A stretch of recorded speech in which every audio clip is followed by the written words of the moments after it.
ગોકુલધામની જેમ રહેતા હતો તો મારે આવતીકાલથી વિડીયો બનાવવાનું બંધ.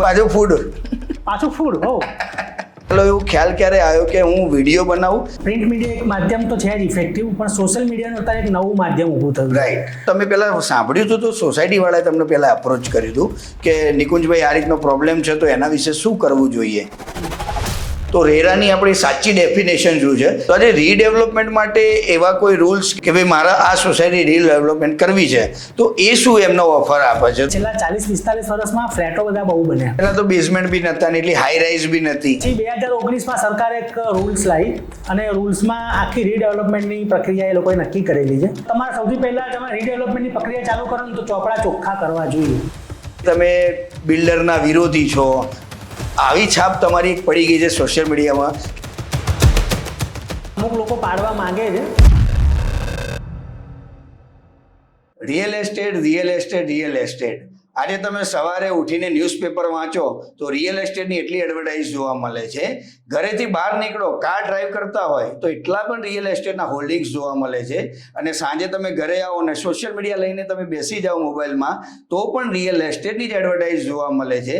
તો અત્યારે ગુજરાતમાં અમદાવાદ ને ગાંધીનગર જે બૂમબાસ્ટિક કરી રહ્યું છે રિયલ એસ્ટેટના અંદર, તો ગાંધીનગરની વાત કરીએ તો ગિફ્ટ સિટીની એટલી જ ચર્ચા છે. અને અમદાવાદની તો ઓલિમ્પિકની વાતો તો તમે સાંભળી જ હશે. અને લેન્ડની વાત કરીએ તો આજે ધોલેરા સમજો, લોથલ સમજો ને આજુબાજુ કેટલા બી એગ્રીકલ્ચર લેન્ડ સમજો તો એની વાતો એટલી ચાલી જ રહી છે.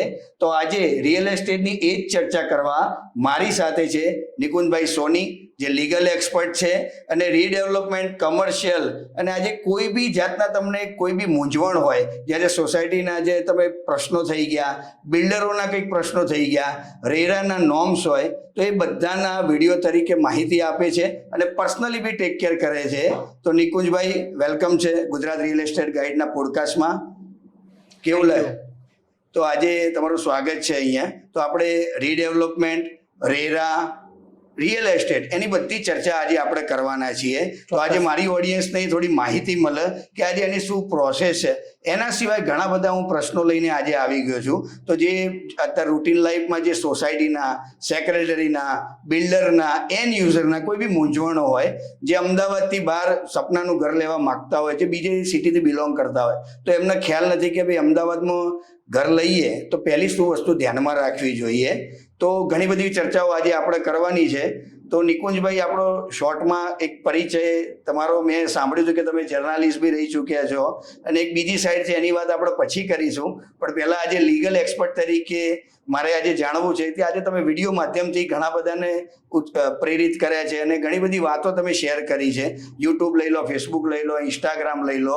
તો આજે પહેલું જ મારે એક જાણવું છે કે તમને આજે પહેલો એવો ખ્યાલ ક્યારે આવ્યો કે હું વિડીયો બનાવું અને આ રીતે હું પ્રશ્નો આપું અને બધાના આન્સર આપું? તો એ પહેલો ક્યારે આઈડિયા આવ્યો તમને? એટલે એકચ્યુઅલી હું લીગલ ફિલ્ડમાં તો છેલ્લા 25 વર્ષથી છું. બિંગ અ જર્નાલિસ્ટ, હું 25 વર્ષથી ગુજરાત હાઈકોર્ટ અને જે પણ બધી કોર્ટ્સ હોય એના જે ન્યૂઝ હોય એ હું દિવ્ય ભાસ્કરથી લઈને જે પણ આપણા જાણીતા ન્યૂઝપેપર છે, અત્યારે અમદાવાદ મિરર છે, એમાં હું લખતો હોઉં છું. પણ પછી મને એવું થયું કે આ પ્રિન્ટ મીડિયા એક માધ્યમ તો છે જ ઇફેક્ટિવ, પણ સોશિયલ મીડિયાનું અત્યારે એક નવું માધ્યમ ઊભું થયું. રાઈટ. અને એમાં ઝડપથી જે માહિતી છે એ ઝડપથી અને સ્પષ્ટ રીતે કન્વે થાય છે અને ટૂંકમાં. કારણ કે લોકોને એટલો બધો કહેવાય ને કે એન્ડ્યોરન્સ નથી રહ્યો કે એક આખો આર્ટિકલ વાંચે. અને પ્લસ અત્યારે જીવનની ઘટમાળામાં એટલા બધા બિઝી હોય છે કે એ લોકો ક્યાંક ડ્રાઈવ કરતા અથવા તો ક્યાંક રેસ્ટ લેતા મોબાઈલમાં બધા ન્યૂઝ વાંચી લેતા હોય છે અથવા તો જોઈ લેતા હોય છે. એટલે આમ જોવા જઈએ તો સોશિયલ મીડિયા ક્ષેત્રમાં, એટલે યુટ્યુબના જમાનાથી, જ્યાં તો ઇન્સ્ટા હતું પણ નહીં, એમાં માત્ર ફોટા જ આવતા હતા ઇન્સ્ટામાં, ફેસબુકમાં ખાલી ફોટો જ આવતા હતા. તો એ સમયથી હું સોશિયલ મીડિયામાં છું અને 2016થી હું યુટ્યુબમાં પહેલા ફૂડના વિડીયો મૂકતો. ઓકે. એટલે ત્યારે મેં મારું જે ફૂડનું પેજનું નામ છે જસ્ટિસ ફૂડી છે. એ જસ્ટિસ ફૂડી નામ કે પેજ પર તમે મને પછી પ્રશ્ન પૂછી શકો છો. અને આના ફેસબુકના કરતા પણ પહેલા ઓર્કુટ હું બહુ યુઝ કરતો. ઓકે. ઓર્કુટ તો મને એટલો આઈડિયા છે નિકુંજભાઈ, હું મારા કોલેજ ટાઈમમાં હતો તો સૌ પ્રથમ શરૂઆત બધા સોશિયલ મીડિયાની ઓર્કુટથી જ કરેલી છે. જે અત્યારે જેનજીને ખ્યાલ નહીં હોય પણ 90s ના જે હશે એમનો ઓર્કુટનો એટલો પરિચય હશે. હા, એટલે ઓર્કુટના સમયથી હું છું અને ફૂડના વિડીયો તો હું મારી જ્યારે પણ ફુરસદ મળે ત્યારે હું બનાવતો જ હતો. પરંતુ પછી મને એમ થયું કે જે મારી પોતાની જે એક્સપર્ટાઇઝ છે એ લોકોને આપણે પીરસવી જોઈએ, કેમ કે આ ક્ષેત્રમાં સ્પષ્ટ માહિતી અને કોઈ પણ જાતની મૂંઝવણ વગરની માહિતી આપનારા બહુ ઓછા લોકો છે. રાઈટ. હવે ફૂડની વાત કરીએ તો જ્યારે મેં 2016માં આ ફિલ્ડમાં એન્ટર કર્યું ત્યારે હું અમદાવાદનો પહેલો ફૂડ બ્લોગર હતો જેણે યુટ્યુબ ચેનલ ચાલુ કરી. પછી તો લગભગ બહુ જ બધા ફૂડ બ્લોગર થયા. પણ પછી મેં કીધું આપણે આપણી નિશની એક્સપર્ટાઇઝ આપવી જોઈએ. એટલે મેં લગભગ માર્ચ 2024માં મારું ઇન્સ્ટાગ્રામ પેજ તો હતું જ, પણ એક એનું અલગ નામ આપી અને પછી મેં આવા હાઈકોર્ટના અને જે કોર્ટના સમાચાર હોય એ મૂકવાનું ચાલુ કર્યું. અને એમાં બધા હું સમાચાર મૂકતો હતો. એમાં મને ધીરે ધીરે ખૂબ રિસ્પોન્સ મળ્યો. પણ સાચો રિસ્પોન્સ મને ત્યારે મળ્યો કે જ્યારે સોસાયટીને લગતા કોઈ 2-3 ઓર્ડરો આવ્યા હતા. એ મેં જ્યારે અપલોડ કર્યા ને ત્યારે કહેવાય ને મારી કલ્પના બહારનો રિસ્પોન્સ મને મળ્યો. આ ઉપરાંત લોના જે રોજની લાઈફ હોય એને અફેક્ટ કરતા જે વિડીયો હું જે મૂકતો, ધારો કે મેટ્રિમોનિયલ ડિસ્પ્યુટના હતા કે પછી લવ રિલેશનશીપના હતા અથવા પ્રોપર્ટીના કોઈ ફ્રોડના હતા, એવા વિડીયો મૂકતો ને તો હું મોબાઈલ ચાલુ કરું ને પછી બંધ કરું ને એટલી વારમાં મારા હજારોની સંખ્યામાં લાઇક્સ આવતી હતી. એટલે પછી મેં એવું નક્કી કર્યું કે હવે આપણે આ ક્ષેત્રમાં આગળ વધવું જોઈએ, નોલેજ આપવું જોઈએ. અને મારું લો બેકગ્રાઉન્ડ તો હતું જ, એટલે મારું વાંચન રોજ જે હું હાઈકોર્ટના લગભગ 5-6 ઓર્ડર રોજ જે હું વાંચું અવનવા આવે, એટલે એ પ્રમાણેનું એક બેકગ્રાઉન્ડ તો હતું જ. એટલે મેં એને સિમ્પ્લિફાઈ વેમાં પ્રેઝન્ટ કરવાનું ચાલુ કર્યું. પહેલી એવું કહી શકાય કે અમદાવાદ ખાતે કે કદાચ કોઈ સોસાયટી વાળાએ તમને રીચ કર્યા હતા તો તમને એવું થઈ ગયું કે આ ક્યાંક મેં સાંભળ્યું છે તો આના વિશે વિડીયો મારે બનાવવો જોવા, તો એ પબ્લિકનો ખ્યાલ આવે. તો તમે પહેલા સાંભળ્યું હતું તો સોસાયટી વાળાએ તમને પહેલા અપ્રોચ કર્યું હતું કે નિકુંજભાઈ આ રીતનો પ્રોબ્લેમ છે તો એના વિશે શું કરવું જોઈએ, તો એ પહેલું ઘટના શું? એટલે પહેલા તો શું છે કે હું જે આ વિડીયો મૂકતો હતો, જે પ્રકારનો વિડીયો મૂકું ને એ પ્રકારના પ્રશ્નો જે લોકોને હોય એની કોમેન્ટો આવતી હતી. પછી જે લોકો જેન્યુઇન છે કે જે લોકોને જવાબ જોઈએ એ લોકો મને મેસેજો કરતા હતા. એટલે ભાઈ જે પ્રમાણે મેસેજો આવવા માંડે એ પ્રમાણે મને લાગ્યું કે ભાઈ સોસાયટીના પ્રશ્નો તો બહુ જ છે. એટલે મને જ્યારે સમય મળે, હું મારી પ્રોફેશનલ લાઈફમાં બિઝી હોઉં છું, એટલે મોસ્ટલી રાત્રે મને સમય મળતો ત્યારે હું બધાને રાત્રે જવાબ આપી દેતો. બીજું એક મેં મહત્વનું કામ એવું કર્યું કે લોકોને નિયમોની તો આપણે માહિતી આપીએ, પણ એ નિયમોનો આધાર શું છે? આધાર શું છે એટલે કે કોર્ટના ઓર્ડરો, સરકારના પરિપત્રો, સરકારના નોટિફિકેશનો અને કોઈ ન્યૂઝપેપરનું કોઈ ક્લિપિંગ આવ્યું હોય તો એના આધારે હું ન્યૂઝ બનાવું. તો જે પણ હું ન્યૂઝ બનાવતો, ધારો કે હું તમને લેટેસ્ટમાં મારું જે બહુ વાયરલ થઈ હતી ક્લિપ તો ટ્રાન્સફર ફી બાબતની હતી. વાત સાચી. તો ટ્રાન્સફર ફીની જે પણ ગેઝેટ આવ્યું હતું તો ભાઈ મેં તો વાત કરી, તો લોકોને હું મારી સ્ક્રીન ઉપર મૂકું ખરું, તો પણ હું મારી જે વિડીયો છે એમાં એવું બોલતો હતો કે જેને કોપી જોઈતી હોય ને મને ડીએમ કરે. બરાબર છે. તો એવી મેં તમે નહીં માનો મિનિમમ 10,000 લોકોને મેં મારા ડીએમ ના માધ્યમથી પ્રાઇવેટ ઇન્સ્ટાગ્રામના અંદર ડીએમ કરીને મેં આપી દીધેલી. કેમ કે હું મારો નંબર તો હું કોઈને એ વખતે આપતો નહોતો, કેમ કે હું જો નંબર આપું ને તો હું મારો ફોનમાં જવાબ ના આપી શકું. એટલે ડીએમમાં ઓછામાં ઓછા 10,000 લોકોને મેં આવા ટ્રાન્સફર ફીના ગેઝેટ મોકલ્યા હશે અને એમના માધ્યમથી બીજા 10 ગણા લોકોને ગયા હશે.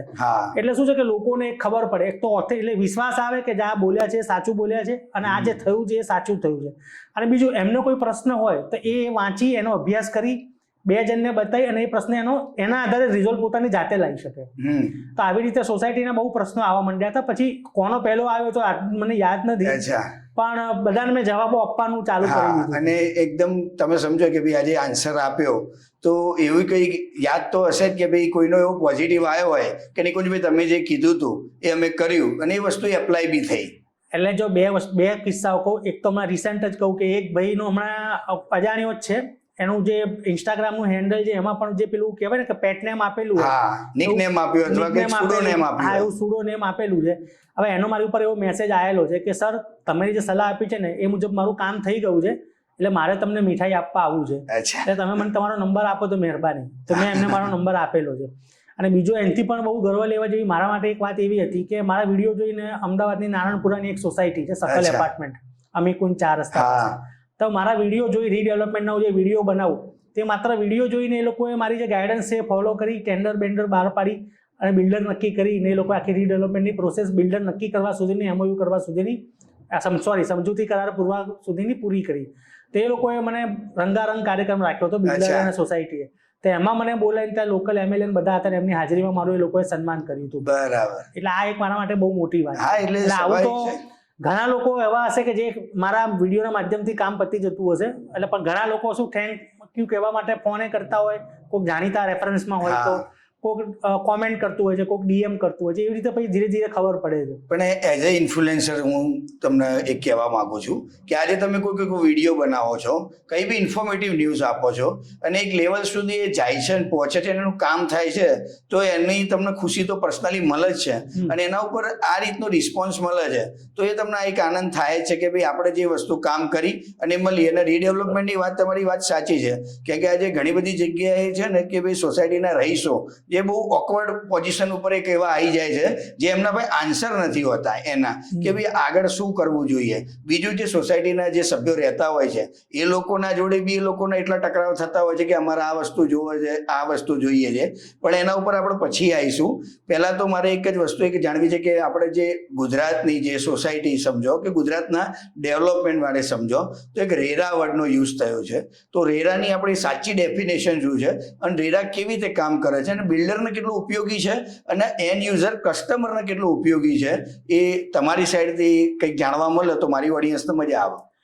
એટલે રેરાનો એક તો સૌથી પહેલો જે વાત છે કે રિયલ એસ્ટેટ રેગ્યુલેટરીનો આખો એક્ટ છે, પ્રિવેન્શન એન્ડ ડેવલપમેન્ટ 2016નો એક્ટ છે અને એનો જે અમલ ચાલુ થયો એનો 1 મે 2017થી ચાલુ થયો.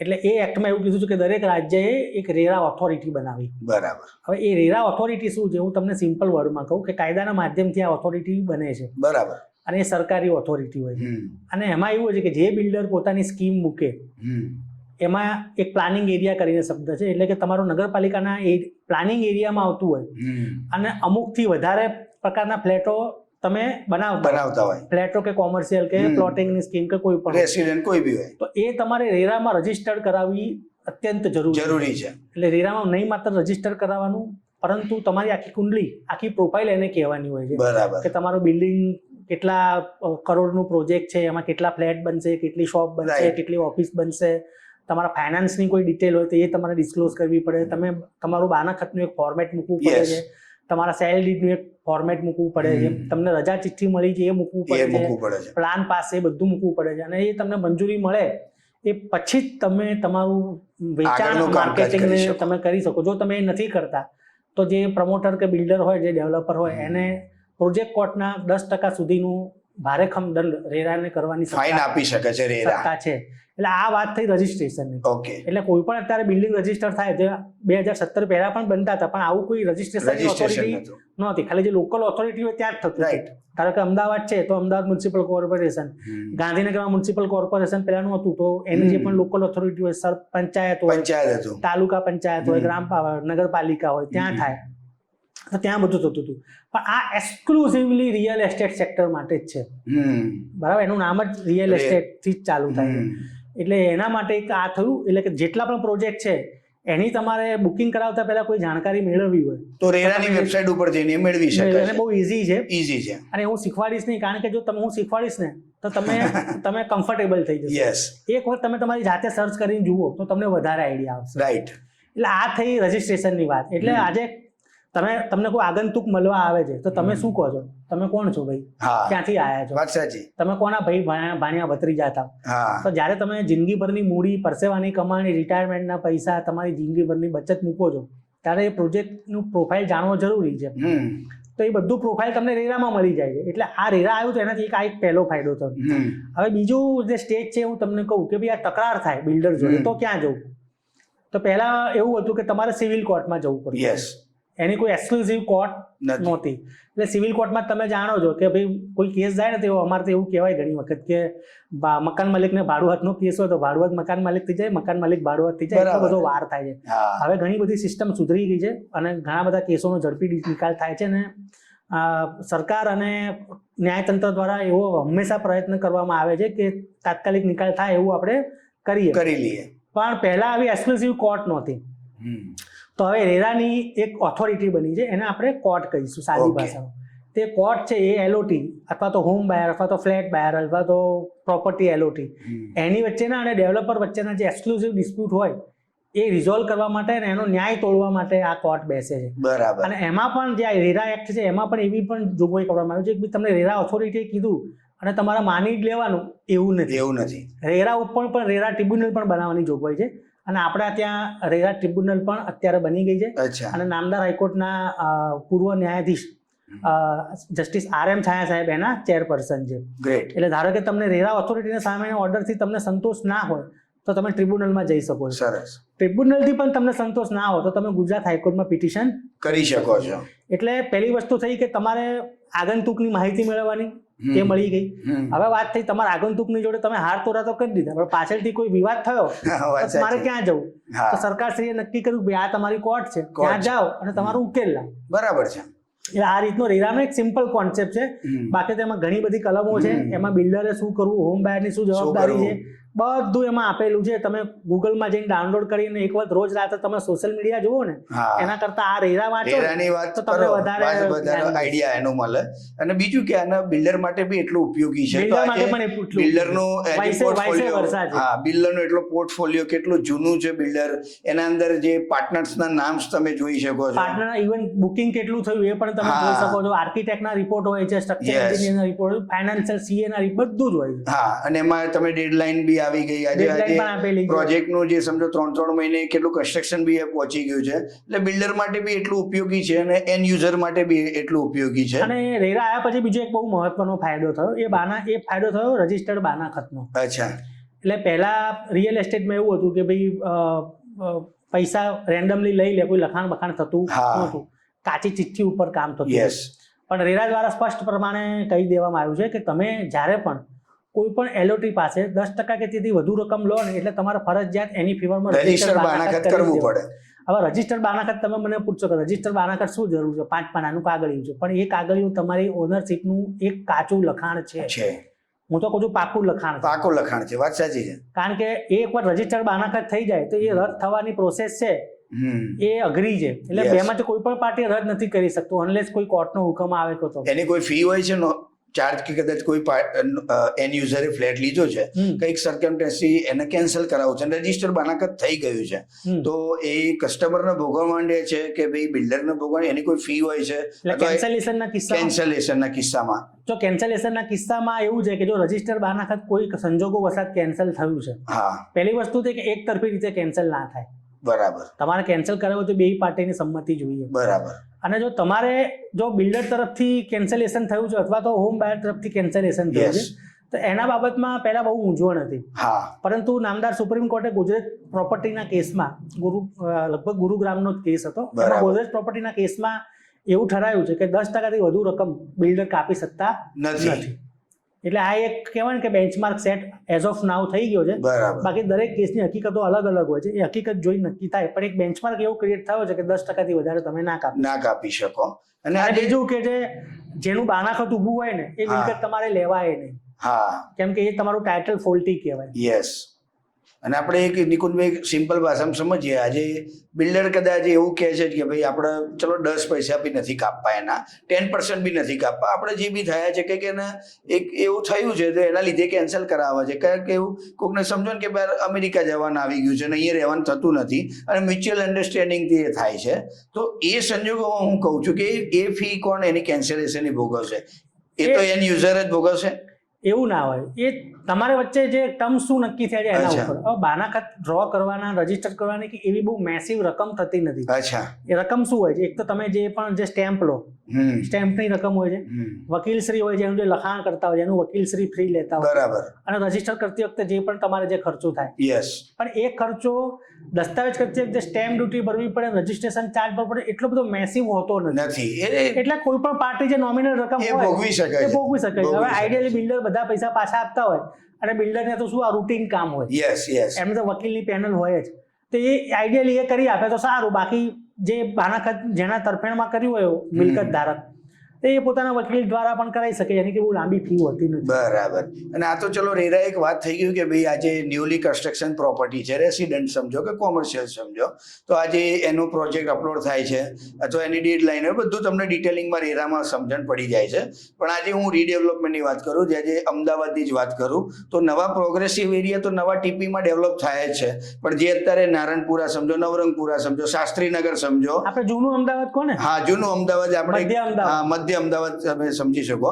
તો આજે રીડેવલપમેન્ટ માટે એવા કોઈ રૂલ્સ કે ભાઈ એની કોઈ રેરાની કમિટી હોય અથવા રીડેવલપમેન્ટના શું સ્ટ્રક્ચરાઇઝ એ ગવર્મેન્ટ સાઇડથી છે અને એમાં જે રહેવાસી છે એમને શું ફાયદો છે, જે રીડેવલપમેન્ટમાં જે બિલ્ડર જાય છે કે ભાઈ મારા આ સોસાયટી રીડેવલપમેન્ટ કરવી છે તો એ શું એમનો ઓફર આપે છે, તો એની થોડી માહિતી.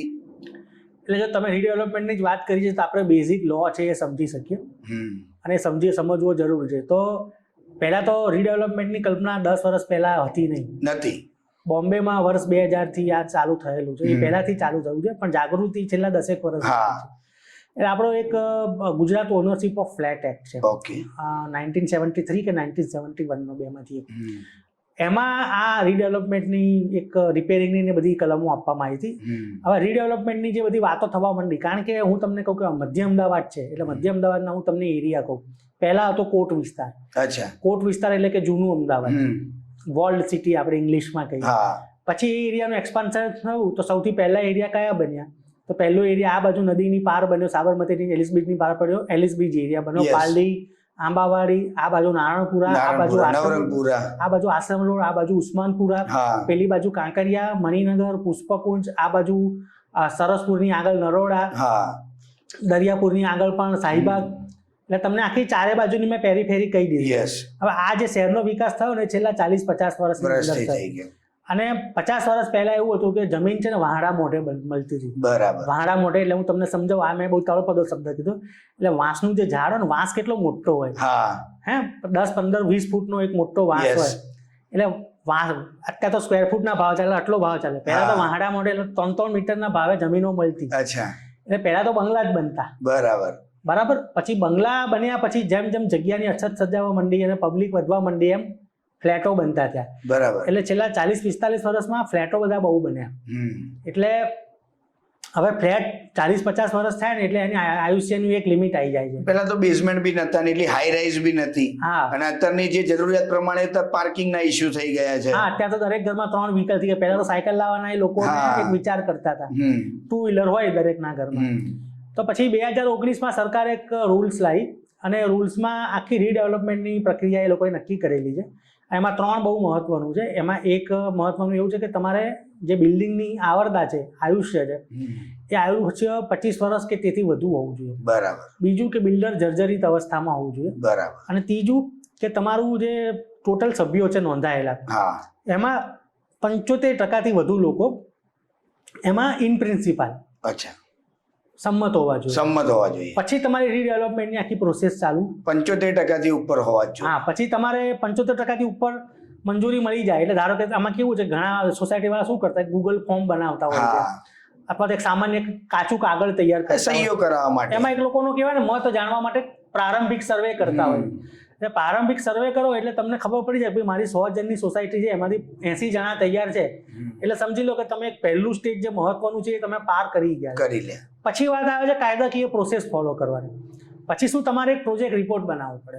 જે કમિટી છે એને ઠરાવ પસાર કરવો પડે કે આપણે રીડેવલપમેન્ટની પ્રક્રિયામાં આગળ વધી રહ્યા છીએ, એના માટે જે ભંડોળ જોઈએ તો અમે આટલું આપણું ફંડ છે એમાંથી આટલું ફંડ અમે લોકો એલોકેટ કરીશું. અને એના માટે જે પણ કોઈ કાયદાકીય સલાહકારની અથવા સ્ટ્રક્ચરલ એન્જિનિયરની કે આર્કિટેક્ટની નિમણૂક કરવાની હોય, સાદી ભાષામાં કહીએ તો PMC, પ્રોજેક્ટ મેનેજમેન્ટ કન્સલ્ટન્ટની નિમણૂક કરવાની હોય તો આપણે કરીશું. તો તમારે સૌથી પહેલા તમે રીડેવલપમેન્ટની પ્રક્રિયા ચાલુ કરો ને તો ચોપડા ચોખ્ખા કરવા જોઈએ. કારણ કે રીડેવલપમેન્ટની પ્રક્રિયામાં બહુ જ કેસો હાઈકોર્ટ સુધી જતા હોય છે. બિલ્ડરનું પ્રોફાઇલ કેટલું મહત્વનું થઈ જાય છે. બિલ્ડરના પ્રોફાઇલ ઉપર પણ આવું છું, પણ પહેલા આપણે એક પદ્ધતિ સમજી લઈએ. એટલે એકચ્યુઅલી કાયદામાં એવું છે કે સોસાયટીએ પ્રોજેક્ટ રિપોર્ટ બનાવવાનો હોય. એટલે ધારો કે અત્યારે 1+2 ફ્લોરના એપાર્ટમેન્ટ છે. હવે એના આગળનો 12 મીટરથી વધારેનો રોડ હોય તો ઓબ્વિયસલી વધારે FSI મળવાનું. 12 માળનું કદાચ બિલ્ડિંગ બની જાય. તે બિલ્ડિંગ કેવું હશે? પછી અમારો 2000 વારનો પ્લોટ છે તો પ્લોટનો ઇંચનો કેવી રીતે ઉપયોગ થશે? પછી અત્યારે મારું 100 વારનું જૂના પ્રમાણે છે, એટલે પૂરેપૂરું 100 વારનું છે. તો મને જે નવું આપશે તો સુપર બિલ્ડઅપ કેટલું હશે ને ઓરિજિનલ કેટલું મળશે, એ બધું આર્કિટેક્ટ દ્વારા રિપોર્ટ તૈયાર કરો ને તો તમારું આખું વિઝન ક્લિયર થઈ જાય. એટલે બિલ્ડર શું કરે કે બિલ્ડર ધારો કોઈ આવે તો એ કદાચ આગુ પાછું કરતા હોય તો ના કરી શકે. વાત સાચી. સોસાયટીની પ્રોસેસ આખી ટ્રાન્સપરન્ટ થઈ અને પછી તમે ટેન્ડર કરવું પડે કે ભાઈ આ અમારે આ રીતનું મકાનનું અમારે રીડેવલપમેન્ટ કરવાનું છે એપાર્ટમેન્ટનું, અને આ રીતની અમારી શરતો છે, અને અમારે ધારો કે અત્યારે 20 મકાન છે તો તમારે 50 મકાન બની શકે એવું છે, તો એમાંથી તમે કેવી રીતે તમે ઓફર આપો એ પછી બિલ્ડરનો રોલ આવે છે. હવે તમે જે વાત કરી કે બિલ્ડરનું જેન્યુઇનનેસ શું છે, તો બિલ્ડરની જેન્યુઇનનેસ જનરલી તમારે અત્યારે બિલ્ડરનું કોઈ રેરામાં કદાચ એના કોઈ જૂના પ્રોજેક્ટ હોય તે કેટલા સમયમાં કમ્પ્લીટ થયા છે, આ છે તે છે, તમે બધું એમાં જોઈ શકો. પછી બીજું કે આમાં બિલ્ડરનું બોડી તો છે પણ એ બોડી સામાન્ય માણસને એક્સેસ નથી, એટલે કોણ ક્યાં છે આપણે સિબિલનો સ્કોર જેવું નથી એવું બિલ્ડરના કોઈ સિબિલ સ્કોર હોતા નથી. એટલે તમારે શું છે કોઈ રીડેવલપમેન્ટ બિલ્ડરને પેલા પ્રોફાઇલ પૂછ્યું કે તમે તમારો બાયોડેટા લાવો, અને બાયોડેટા લાયા પછી એને કેટલા પ્રોજેક્ટ બનાવ્યા છે, રીડેવલપમેન્ટના કેટલા છે, નવા કેટલા છે, કોમર્શિયલ છે, પ્લોટિંગના છે, ફલાણા છે, બધું જોઈ લેવું પડે, અને પછી એનું ક્રોસ ચેક કરી અને તમને વિશ્વાસ આવે એ પછી જ આગળ વધવું જોઈએ. તમે નિકુંજભાઈ કે આમાં વાત જે આપણે ચર્ચામાં નીકળી કે ભાઈ 20 મકાનની પહેલી જે સ્કીમ છે, હવે જે બિલ્ડર બનાવે છે 80 મકાનની બનાવે છે, પેલા 2 ટાવર હતા હવે 3 ટાવર થાય છે, કેમ કે હાઈ રાઈસ હવે પરમિશન એને મળી જાય છે. તો પેલા તો જે 20 રહેવાસી હતા એમને પછી તરીકે હું રહેતો હોઉં 3 માળ, તમે રહેતા હો પહેલે માળ, જે જૂની સોસાયટીમાં, તો નવામાં કેવી રીતે એનું એલોકેશન એ થાય છે કે ભાઈ બિલ્ડર એમને ચોઈસ આપે છે કે ભાઈ તમારે કયો ફ્લોર સિલેક્ટ કરવો છે, અથવા એનો કોઈ ડ્રો થાય છે, એવું કઈ હોય છે એનું? આખી બાબત છે ને mutual understanding. Okay. Ideal situation એવું હોય કે એક જણનો ફ્રન્ટમાં ફ્લેટ છે, તો એ બિલ્ડરને એવી રિક્વેસ્ટ કરી શકે છે કે તમે મને ફ્રન્ટમાં આપતો તો જ હું સહી કરીશ. અને મારી દ્રષ્ટિએ તો જે રીડેવલપમેન્ટના જૂના સભ્યો છે એમનો પહેલો અધિકાર હોય. તો એ જો એમના અધિકાર પ્રમાણે આપે તો એ સારું કહેવાય. બરાબર. ઘણી જગ્યાએ શું બનતું, ગ્રાઉન્ડ ફ્લોરનો ફ્લેટ છે એ તો આપવો શક્ય હોતો જ નથી, કેમ કે અત્યારે જે ડેવલપમેન્ટ થાય છે એમાં કોમર્શિયલ થાય છે અને રેસિડેન્શિયલ થાય છે, પણ જ્યારથી રેસિડેન્સ ચાલુ થાય છે ત્યાંમાં એને એના જેવું જ પેલું મળે લોકેશન, એવો આગ્રહ રાખે તો કંઈ ખોટું નથી. બરાબર. મારે 1-2 મેં રીડેવલપમેન્ટના પ્રોજેક્ટ મારી જોડે આવ્યા હતા સલાહ લેવા માટે, એ લોકોના પ્રોજેક્ટ મેં પાર પાડ્યા, તો એમાં એવું હતું કે એ લોકોએ પહેલેથી જ તે ક્યાં એલોકેટ થશે એ, અને બીજો પાર્કિંગનો બહુ યક્ષ પ્રશ્ન હોય છે, તો એ જ વખતે એ લોકોને નક્કી પણ કરેલું કે તમને પાર્કિંગ આ જગ્યાએ તમને મળી જશે. એટલે એ લોકોનો જે જોડાવાનો જે ડાઉટ હોય ને એ સીધો નીચે આવી, અને થોડું બિલ્ડર પ્રત્યે કોન્ફિડન્સ બી એને આવી જાય, બિલ્ડર પ્રત્યે કોન્ફિડન્સ આવે, તમે લખાણમાં લખાઈ શકો કે નવા, કેમ કે જો બિલ્ડર જ્યારે એમઓયુ બનાવે ત્યારે એનો પ્લાન તો નક્કી જ હોય, ત્યારે કહી દે કે તમને 5મા માળે 501 નંબરનો ફ્લેટ તમને મળશે અને પાર્કિંગ તમને આ 1 કે 2 લીટર પાર્કિંગ મળશે. એટલે આ 2 પ્રશ્ન છે લોકોને બહુ જ ચિંતામાં મુકતા હોય છે. આ 2 પ્રશ્નોનું જો બિલ્ડર દ્વારા કરી આપે ને તો 50% જંગ જીતી જાય. બીજું કે આમાં જ્યારે રીડેવલપમેન્ટમાં થઈ ગયું, ચલો અપ્રૂવ આવી ગયું કે ભાઈ ચલો હવે આનું આ સ્ટાર્ટ થાય છે જાન્યુઆરી 2025 થી સ્ટાર્ટ આપણે કરીએ છીએ, તો જે એનું ટાઈમ લાઈન હોય, ધારો કે બિલ્ડરે ટાઈમ લાઈન આપી કે ભાઈ 3 વર્ષની ટાઈમ લાઈન લાગશે, તો હવે 3 વર્ષ સુધી જે રહેવાસી છે એના બિલ્ડર શું આપે છે કે ભાઈ એને કઈ ભાડા ક્યાંય રહેવા જાય છે, અથવા કેવી રીતે એની મ્યુચ્યુઅલ અન્ડરસ્ટેન્ડિંગ, એનું શું, એનું કોઈ એવા લો બનાવેલા છે તો ભાઈ 2 મ્યુચ્યુઅલ અન્ડરસ્ટેન્ડિંગ થી એ રીતે હોય છે? મ્યુચ્યુઅલ અન્ડરસ્ટેન્ડિંગ નહીં, એનો કરાર કરવામાં આવે છે. બરાબર. એને પહેલા કરારને સમજૂતી કરાર કહે છે. બરાબર. એટલે એક કે તમે હવે અમારી જોડે જોડાઈ જાઓ છો, એ નક્કી છે કે તમે હવે અમારી જોડે આવવાના જ છો, એટલે થયું સમજૂતી કરાર. અને બીજો સ્ટેજ હોય છે કે એમઓયુ. બરાબર. હવે જ્યારે બિલ્ડરની જોડે ટર્મ્સ નક્કી થાય છે કે ભાઈ તમને કામ આપવાનું છે, ત્યારે બિલ્ડર તરફથી એક પ્રેઝન્ટેશન આપવામાં આવે છે. બરાબર. અને પ્રેઝન્ટેશન આપવામાં આવે છે ત્યારે જે લોકોના જે પ્રમાણેના મકાન હોય, 1 BHK વાળાને, 2 BHK વાળાને, 3 BHK વાળાને, મોસ્ટલી જે 3 BHK સુધી જૂના મકાનો હતા, 4 BHK બહુ ઓછા મકાનો હતા, એટલે મોસ્ટલી જે રીડેવલપમેન્ટ 1, 2 ને 3 BHK વાળા મકાનોમાં થાય છે. એટલે બિલ્ડરને ભવિષ્યમાં થનારો નફો, બરાબર, અને આમની જરૂરિયાત. હવે ધારો કે 1 BHK માં રહેતો હોય તો ઓબ્વિયસલી એને 1 BHK માં જવાનું છે એવી કલ્પના બિલ્ડર દ્વારા કરવામાં આવે છે, અને એને એ પ્રમાણે ભાડું આપે છે. બરાબર. તો એ ભાડું સોસાયટી કમિટી, બિલ્ડર અને રહીશો 3 ભેગા થઈને નક્કી કરે છે. બરાબર. રહીશોનો રોલ લિમિટેડ હોય છે, લિમિટેડ તો નથી હોતો, પણ મીટિંગમાં મોસ્ટલી બિલ્ડર અને કમિટી હોય છે, પછી એ લોકો રહીશોને કન્વે કરતા હોય. એટલે અમુક રહીશો કંઈક ના ભાઈ મારે તો 15 ની મારે 20 જોઈએ છે, તેવા અમુક જે 2-5 એવા ઓબ્જેક્ટર્સ હોય તેને સામે બેસીને એનું રિઝોલ્યુશન લાવવાનું. અને ભાડાનું મકાન તો જે રહેવાસી છે એ જાતે જ શોધી લે, તો એનું એ જાતે શોધી લેવા, એ બિલ્ડર કઈ નહીં. બિલ્ડર એમને ધારો કે 20,000 આપે છે તો એ 10,000 વાળું મકાન લે તો એ 20,000 મળવાના છે, ને 40,000 વાળું લે તો બાકીના 20,000 કોઈના સગાના ઘરે રહે તો બી એને વર્ષનું ભાડું મળી જશે. એનું પોતાનું બીજું ઘર હોય તો ભાડું તો આપવું જ પડે. એનો એવું નિયમ છે, સ્ટાન્ડર્ડ ફોર્મ્યુલા છે. કેમ કે તમે એવું ના કહી શકો ભાઈ તમારું મકાન છે એટલે તમને ના આપો. અને સ્કીમમાં બધા તો એવા નહીં હોય કે બધાના ક્યાંક ને ક્યાંક સગવડ હશે. તો તમે પેલાને આપો છો, તમે બીજાને ડિસ્ક્રિમિનેટ ના કરી શકો. અને એનું મકાન હોય, એમની રહેવાની બીજી વ્યવસ્થા હોય, તેમનો પર્સનલ વિષય છે, તમારે બિલ્ડરને જોવાનું નથી. આ તો નિકુંજભાઈ આપણે રેસિડેન્ટની વાત થઈ ગઈ, પણ એ જૂના રીડેવલપમેન્ટ પ્રોજેક્ટમાં કમર્શિયલ હોય છે, નીચે કદાચ ગ્રાઉન્ડ ફ્લોર, કદાચ નીચે દુકાનો હતી, તો દુકાનો વાળાને કેવી રીતે ફેસિલિટી મળે છે નવામાં? એ જ દુકાનવાળાને દુકાનની સામે દુકાન, અચ્છા, અથવા એ લોકો એમ કે મારે દુકાન નથી જોતી, મને મકાન આપી દો, તો મકાન આપી દો. કોઈ કેમ કે મારે તો રીડેવલપમેન્ટમાં જોડાવવું જ નથી. અચ્છા. તો ઘણા લોકો, બહુ ઓછા કિસ્સા બને છે, બિલ્ડર માનતા હોતા નથી, પરંતુ કેશ પૈસા આપીને એ લોકો જોડેથી ખરીદી લેવામાં. બરાબર છે. અને ભાડા ઉપરાંત આવન જવાનો ખર્ચો બરાબર પણ બિલ્ડર આપતા હોય. તમે સામાન શિફ્ટિંગનો, અચ્છા, સામાન લઈ જવાનો, સામાન લાવવાનો ખર્ચો પણ બિલ્ડર આપતા જ હોય છે. પછી ગિફ્ટ મની આપતા હોય છે. અચ્છા, ગિફ્ટ મની હોય છે કે ભાઈ તમે અમારી જોડે જોડાયા અને કોમ્પ્લિમેન્ટરી અમારા તરફથી. પછી ફર્નિચરનું ઘણી વખત બિલ્ડર આપતા હોય છે.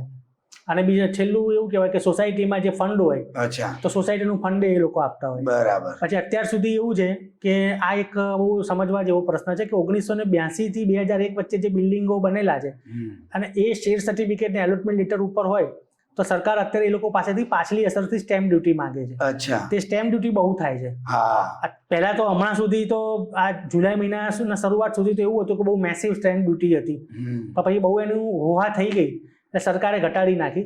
એટલે સ્ટેમ્પ ડ્યુટી પણ ભરવાની આવે. તે પણ બિલ્ડર ઘણી વખત જો એને વધારે પ્રોફિટ વાળો પ્રોજેક્ટ હોય, એ સ્ટેમ્પ ડ્યુટી, એટલે જૂની સ્ટેમ્પ ડ્યુટી અને જ્યારે નવો દસ્તાવેજ કરવાનો હોય નવા મકાન, એની સ્ટેમ્પ ડ્યુટી બિલ્ડર ભરતા હોય છે. એટલે આ બધા લાભો બિલ્ડર આપતા હોય છે, subject to profitability of the project and terms and condition. એટલે રીડેવલપમેન્ટની ડેફિનેશન કહેવા જઈએ તો ઘણી બધી તમે આપણે આ ચર્ચામાં આવી જ ગઈ છે. ખાલી એક લાસ્ટ મારા માઇન્ડમાં અત્યારે હાલ એક ક્વેશ્ચન આવ્યો છે કે ભાઈ આ રીડેવલપમેન્ટમાં જે ભાડવા જતા હોય, આ જે 3 વર્ષનો ગાળો હોય કે ભાઈ 3 વર્ષમાં આપણને મકાન મળી જશે, બરાબર, તો એમાં ડેવલપર સાઈડથી એક લેટ થાય છે, તો એનું કઈ રીતે હોય છે? ભાડું એક્સટેન્ડ થાય છે, તો પછી એનું દબાણ એટલું વધે છે, તો એના કોઈ એવા લો બનાવેલા છે કે ભાઈ આનાથી વધારે બહુ લેટ ના થયું, કેમ કે પેલા ઓલરેડી 2-3 વર્ષથી ભાડે રહે છે એ રહે, તો એમને પાછું એનું મકાન મળી જાય. અને એક બીજો ક્વેશ્ચન એના જોડે જોડે બી એવું છે કે ભાઈ આજે એ ભાડે રહેવા જાય છે, 1 વર્ષ થઈ જાય છે ભાડાનો, અને હવે એને એવું થાય છે કે ભાઈ મારે પેલી પ્રોપર્ટી નથી લેવી, કંઈક એને સેલ આઉટ કરી દેવી છે, મને કંઈક બીજે મળી જાય છે, તો એ વચ્ચેથી એ એન્ડ યુઝર એક્ઝિટ લઈ શકે છે? બે સવાલના તમને જવાબ આપી દો. જ્યારે એમઓયુ કરવામાં આવે છે ને, તો એમઓયુ બહુ જ એક્ઝોસ્ટિવ હોય છે. બરાબર. અને તમારા જે આ પ્લેટફોર્મ છે એના માધ્યમથી હું કહેવા માંગુ છું કે મહેરબાની કરી અને તમે બિલ્ડર જોડે રીડેવલપમેન્ટની પ્રોસેસ કરતા હોય ને, તો પૈસાની ચિકાસ ના કરવી. વાત સાચી. તમારે એક લીગલ એડવાઇઝર રાખી લેવા. ભલે બિલ્ડરના વકીલ બધું જ કામ કરે, પણ એ કામ બરાબર થાય છે કે નહીં, એ તો જોવા માટે તમારે લીગલ એડવાઇઝર રાખવા જ પડે. નહીંતર કમિટી ઉપર બધો કહેવાય ને દોષનો ટોપલો, કંઈક દોષ થાય, કઈ નકારાત્મક વસ્તુ બની જાય, તો કમિટીને રાત્રે ઊંઘાઈ ના આવે, અને બધા જે ઘરના સભ્યો છે એ બધા એનો કાટલો પકડે કે ભાઈ તમારા કારણે આવું થયું. એક તમે લીગલ એડવાઇઝર રાખેલા હોય તો કમિટી શું શાંતિથી સૂઈ શકે કે ભાઈ લીગલ એડવાઇઝર જે કહે છે ને એમ જ અમે કરીએ. બરાબર. મેં મારા ઘરનું નથી લાવ્યો, એટલે લીગલ એડવાઇઝર રાખવા જોઈએ. અને બીજું એવું છે કે જ્યારે તમે એમઓયુ છે ને એક્ઝોસ્ટિવ હોય છે, મેં તમને અગાઉ કીધું એ પ્રમાણે, એમાં શરતો લખેલી જ હોય છે કે તમને 1 વર્ષનું ભાડું આટલું, બીજા વર્ષે 10% ઇન્ક્રીઝ, ત્રીજા વર્ષે 15% કે 20% ઇન્ક્રીઝ. અને ધારો કે લેટ કરે છે તો એનું એ લોકો નક્કી કરે કે 15,000 ભાડું છે, તમારે લેટ ફી બીજી 2,500 રૂપિયા આપવી પડશે. એ બધું એમઓયુમાં લખેલું હોય છે. હવે ઘણી બધી જગ્યાએ તો હવે એવી પ્રોસેસ થઈ છે કે જો ભાડું ના આપે તો જે નવી મિલકતો એ બનવાની છે. ધારો કે 20 ફ્લેટની મેં તમને વાત કરી, તો 80 એનું વધારાનું મળ્યું, એમાંથી એમને 60 ફ્લેટ બનાવે છે અને બીજી 20 દુકાનો બનાવે છે. તો એવું પણ અત્યારે કોન્સેપ્ટ ચાલુ છે, અને બોમ્બેમાં તો ઘણા સમયથી છે કે એ ભાડાની જેટલી રકમ ડિફોલ્ટ થવાની શક્યતા હોય ને, એટલી મિલકત જે બિલ્ડરની જવાની છે, નવું બનાવવાનું, એટલી મિલકત ઉપર સોસાયટીની બોજો થઈ જાય છે. અચ્છા. કારણ કે 5 દુકાન છે, સોસાયટી પોતાના નામે લખાઈ લે છે પહેલેથી. અચ્છા. એટલે ભાડું પૂરેપૂરું ચૂકવે ને પછી જ સોસાયટી એમાં રિલીઝમાં સહી કરે. એટલે એના માટે તમારે તમારા જે એડવોકેટ રાખો, લીગલ એડવાઇઝર રાખો, લીગલ કન્સલ્ટન્ટ રાખો, બહુ જરૂરી છે. એ બધું નક્કી કરે, આ બધી શરતોનું નક્કી કરે. બરાબર. હવે મારે એક કિસ્સો એવો આવ્યો હતો કે એક કિસ્સામાં ભાડું નક્કી થયું, એ સોસાયટી મારી જોડેથી બધી સલાહ લેતી હતી, તેમાં ભાડું નક્કી થયું કે ભાઈ આટલું ભાડું. હવે જ્યારે એ ભાડાને એમઓયુમાં એ લોકોએ મેન્શન કર્યું, અને બિલ્ડરના વકીલે જ્યારે સબ રજિસ્ટ્રારમાં જે કન્સલ્ટન્ટ હોય એને બતાવ્યું કે ભાઈ ચલો આપણે આનું ડોક્યુમેન્ટેશન રજિસ્ટ્રેશન કરવાનું છે, તો એ વખતે એવું આવ્યું કે ભાઈ 25 લાખ રૂપિયા સ્ટેમ્પ ડ્યુટી આવે છે, કેમ કે અંદર પૈસાનો એલિમેન્ટ આવેલો છે. એટલે બિલ્ડરે એવું કીધું ભાઈ અમે ભાડાનો ઉલ્લેખ ના કરીએ. તો આખી વાત એવી થઈ કે બધા જે રહીશો એ લોકો તો ગભરાઈ ગયા કે ભાઈ તમે ભાડાનો ઉલ્લેખ જ નહીં કરો અને 2 મહિના પછી તમે ભાડું નહીં આપે તમે જઈશું ક્યાં? વાત સાચી. તો પછી આપણે એક બીજો આપણે પ્રેક્ટિકલ રસ્તો છે એ આપણે કાઢેલો હતો, અને એમાં જે બિલ્ડરને 25 લાખનો ફાયદો થયો ને એ આપણે ભાડામાં જે 15,000 આપતા હતા બધાને 1,000 રૂપિયા વધારે અપાવડાવી દીધા. અને એ રીતનો બીજો અમે લોકો રસ્તો કાઢ્યો, લીગલી જ રસ્તો કાઢ્યો, અને રસ્તો કાઢ્યો એટલે કામ પતી ગયું. એટલે તમે લીગલ એડવાઇઝર રાખો ને તો બીજો ફાયદો એ પણ છે કે જેમ આપણે મેં બિલ્ડરને એવી વાત કરી તમને 25 ફાયદો થાય છે, બરાબર, એક અપેક્ષા છે કે તમે થોડોક પાસ ઓવર કરો રહીશ, બરાબર છે. તો એને ભાડું જે હતું એમાં 1,000 રૂપિયા બધાને વધારે આપ્યું, બંને બાજુ વિન વિન સિચ્યુએશન, બંને બાજુ વિન વિન સિચ્યુએશન. એટલે આવી કોઈ મડાગાંઠ થાય ને ત્યારે પણ લીગલ એડવાઇઝરની બહુ જરૂર પડે છે. એટલે હવે તમારો બીજો પ્રશ્ન હતો કે તમારે રીડેવલપમેન્ટની પ્રોસેસ દરમિયાન તમારા જૂના મેમ્બરે જે જોડાયેલા છે એને વિથડ્રો થવું હતું, એટલે સાદી ભાષામાં કહું તો અર્લી એક્ઝિટ કરવું છે, એને પાછું ક્યાંય બહારગામ જવું છે, ફોરેન જવું છે કે વોટ એવર રીઝન હોય. તો એકચ્યુઅલી જ્યારે અર્લી એક્ઝિટ થતી નથી as per the terms of MOU, કારણ કે MOU કોને જોડે કર્યા હોય છે કે જૂના મેમ્બર જોડે, બરાબર છે. એટલે એમાં બધું લખાણો અને જે લીગલ ડોક્યુમેન્ટ જૂના મેમ્બર અને બિલ્ડર અને સોસાયટી વચ્ચેના હોય છે, એટલે એ પછી એમાં ફેરફાર કરવો અને બહુ અઘરો થઈ જાય છે, બરાબર. પણ એનું સદંતર ઇમ્પોસિબલ છે એવું નથી. તમે એવું કહી શકો છો કે બિલ્ડરનું જ્યારે અમુક લોકો બુકિંગ લેવાનું ચાલુ કરે ત્યારે તમે બિલ્ડરને રિક્વેસ્ટ કરી શકો છો કે ભાઈ મારો ફ્લેટ પણ આપણે વેચવાનો છે, તમારો કોઈ બાયર હોય તો કહેજો, બરાબર. તો એ બાયર જોડે તમારું પછી નિગોશિએશન થઈ જાય ને એ તમને કેવી રીતે પેમેન્ટ કરે ને કેવી રીતે પરચેસ કરે, ત્યાંથી એક્ઝિટ મળી શકે છે, ત્યાંથી એક્ઝિટ મળી શકે છે. પણ ઓરિજિનલી તો પ્રોજેક્ટ પૂરો થાય પછી જ એક્ઝિટ હોય છે. બાકી તમારા અલગ પ્રકારના જે લીગલ એડવાઇઝર કહે ને એ પ્રમાણનું લખાણ ને બધું કરો પછી એક્ઝિટ મળે. પણ જનરલી આ પ્રોસેસ કરવામાં લોચા પડતા હોય છે, એટલે કોઈ ટર્મ્સ પર લખાઈ દે છે કે તમે એકવાર જોડાયા પછી જ્યારે ફ્લેટની ચાવી મળે પછી તમારે જે કરવું એ કરો, બરાબર છે. એટલે મેઇન તો મુદ્દાની વાત એ જ હતી કે જે લોકોને અર્લી એક્ઝિટ જોતું હોય. બીજું કે નિકુંજભાઈ આપણા રીડેવલપમેન્ટમાં જે બિલ્ડરની ટાઈમ લાઈન છે એના કરતાં કંઈક બિલ્ડર સમજો કે કોઈ કામમાં વ્યસ્ત થઈ ગયો અથવા કંઈક આવી કંઈક હોનારત આવી ગઈ, કોવિડ જેવો માહોલ આવી ગયો અથવા કોઈ બી એને જાણી જોઈને એનાથી અંદર કોઈ કન્સ્ટ્રક્શન લેવલે લેટ થાય છે, તો એ બાબતે અને પેલી બાજુ કેવું છે ભાડું તો એને મળે જ છે, પણ એ ટાઈમે બી એને હોલ્ડ આવી જાય છે ડેવલપર સાઈડથી કે એક સાઈડથી ડેવલપમેન્ટ લેટ થાય છે અને એ બાજુ આ બાજુ ભાડું બી નથી આપતો જે કરાર પ્રમાણે. બહુ કિસ્સા બને છે. હા, તો એ બાબતે પછી શું એ વખતે કોઈ લીગલ એક્શન લેવી જોઈએ, તો લીગલ એક્શન લો છો તો એમાં બિલ્ડર પછી હાથ ઉપર કરી દે છે તો એને રીજોઈન કોણ કરે છે? તો ત્યાં એ પ્રોજેક્ટ અટકી જશે તો એને કોઈ જોઈન્ટ બીજા બિલ્ડર કરી શકે છે? કરી શકે છે. તમે જે પ્રશ્નમાં છેલ્લો શબ્દ બોલ્યો ને એ હું પહેલો જવાબ આપું. ઓકે. હા, તમે બિલ્ડર રીજોઈન કરે તો એની પણ આખી એક પ્રોસેસ છે. ઓકે. સમજો કે બિલ્ડર ડિફોલ્ટ થઈ ગયા છે, એનું કામ સબસ્ટેન્શિયલ સમય સુધી અટકી ગયું છે, બરાબર, અને આ રેરા રજિસ્ટર્ડ પ્રોજેક્ટ તો હોય જ છે. હા, તો તમે રેરામાં એક પિટિશન કરી શકો છો કે ભાઈ અમને આવી તકલીફ પડી છે મારા ભાઈ, કે અમારું રીડેવલપમેન્ટના કરાર થયા હતા, અમે લોકોએ આશા સાથે જોડાયા હતા, ઘણું બધું બાંધકામ થઈ ગયું છે, હવે બધું અધૂરમુખીન બિલ્ડર છે એ હવે નબળા પડી ગયા છે, રફુ ચક્કર થઈ ગયા છે, એનું કામ કરવાનો ઈરાદો નથી, વોટ એવર. તો રેરા પાસે એવી સત્તા છે subject to scrutiny of the all document, okay, કે પ્રોજેક્ટ છે ને એ હેન્ડ ઓવર લઈને બીજા બિલ્ડર પાસે કરાવી શકે, બરાબર. બહુ કિસ્સા એવા મારી દ્રષ્ટિએ તો એક કિસ્સો એવો આવ્યો જ નથી, પણ કાયદામાં એવું લખેલું છે. હવે તમને એવું કહું કે બિલ્ડર વિલંબ કરે છે, તો વિલંબ કરવામાં અમારી ભાષામાં એને ફોર્સ મેજર કહેવાય. ફોર્સ મેજરના ક્લોઝિસ ઇન્વોક કરેલા હોય, ક્લોઝિસ ઇન્વોક કરેલા હોય એટલે કે એ બાબતની શરતોનો ઉલ્લેખ સમજૂતી કરારને MOUમાં કરેલો હોય, બરાબર છે. એ એવું છે કે કુદરતી આફતો અથવા તો કુદરતી સંજોગો અથવા તો કાબુ બહારના સંજોગો કોઈ ઊભા થાય તો એવા સંજોગોમાં બિલ્ડરને કેટલા સમયનો ગ્રેસ પીરિયડ આપવો એ પણ MOUમાં લખેલું, બરાબર. પરંતુ બિલ્ડર કે હવે મારે કરવું જ નથી તો પછી એની સામે ક્રિમિનલથી માંડીને બધા જ દરવાજા ખુલ્લા છે, તમે લીગલ એડવાઇઝરની સલાહ લઈને કરી શકો છો. મારા આ જે રીડેવલપમેન્ટ હાઉસિંગ સોસાયટી સેક્ટરના મુંબઈમાં પણ ઘણા એડવોકેટ્સને બધા પરિચિતો છે.